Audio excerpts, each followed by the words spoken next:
अक्टूबर की शाम थी जब चार दोस्त सारा, डेनियल, मिया और क्रिस शहर के बाहर एक लंबे समय से भूले हुए रास्ते के किनारे खड़े थे। इसके अंत में कांटेदार पेड़ों के पीछे छिपा हुआ एक सड़ता हुआ हवेली खड़ा था, जिसे स्थानीय लोग द हाउस दैट ब्रीथेड कहते थे। उन्होंने रात में कहा, खिड़कियां अंदर से धुंधली हो जाती थीं, जैसे फेफड़े सांस छोड़ रहे हों।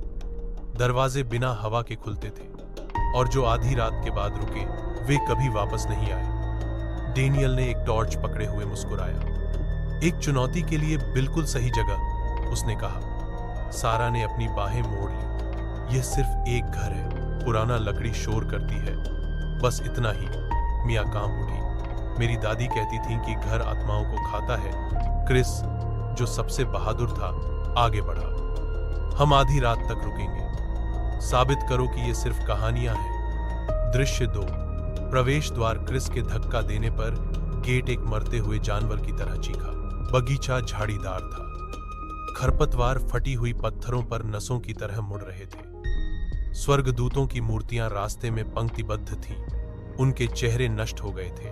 उनकी आंखें खुले छेदों की तरह दिख रही थीं। अंदर हवा सड़ांध से भरी हुई थी। वॉलपेपर सड़े हुए मांस की तरह उतर गया। एक झूमर हवा शांत होने के बावजूद झूल रहा था। डैनियल घबराकर हंसा। देखा, बस एक पुरानी खंडहर। लेकिन सारा ने फुसफुसाया, तो फिर ऐसा क्यों लग रहा है कि यह हमें देख रहा है? ऊपर कहीं से एक धीमी घसीटने की आवाज आई। दृश्य 3। पहला संकेत। वे सीढ़ियां चढ़े। उनके हाथों में टॉर्च कांप रही थी। प्रत्येक कदम उनके वजन से कराह रहा था। शीर्ष पर एक गलियारा अंधेरे में फैला हुआ था, जिसमें दरवाजे लगे थे जो से। दृश्य 1। शॉर्टकट। शाम हो चुकी थी जब 3 यात्रियों एडेन, क्लारा और मार्क ने ब्लैकवुड वन से होकर जाने का फैसला किया। सड़क तेज थी, लेकिन स्थानीय लोगों ने उन्हें सूर्यास्त के बाद कभी भी प्रवेश न करने की चेतावनी दी थी। ये सिर्फ पुरानी अंधविश्वास है। मार्क हंसा, अपने बैकपैक को कंधे पर रखते हुए। क्लारा ने माथा सिकोड़ा। तो फिर हर कोई इससे क्यों बचता है? एडेन ने कंधे उचकाए। भूत की कहानियां मुझे डराती नहीं है, लेकिन जैसे ही सूरज क्षितिज में समा गया, जंगल ने उन्हें पूरी तरह से निगल लिया और हवा भारी हो गई। दृश्य 2। पहली फुसफुसाहट। जैसे वे और अंदर चले, यह और शांत होता गया। कोई पक्षी नहीं, कोई हवा नहीं, बस सन्नाटा। फिर क्लारा जम गई। क्या तुमने वह सुना? एक धुंधली आवाज पेड़ों से गुजरी। फुसफुसाते हुए उसका नाम पुकारा। क्लारा।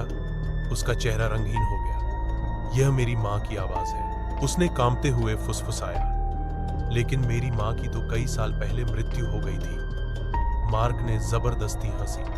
बस हवा है। लेकिन जब वह मुड़ा तो उसने कसम खाई कि उसने पेड़ों के बीच एक छाया को फुर्ती से देखा। दृश्य 3।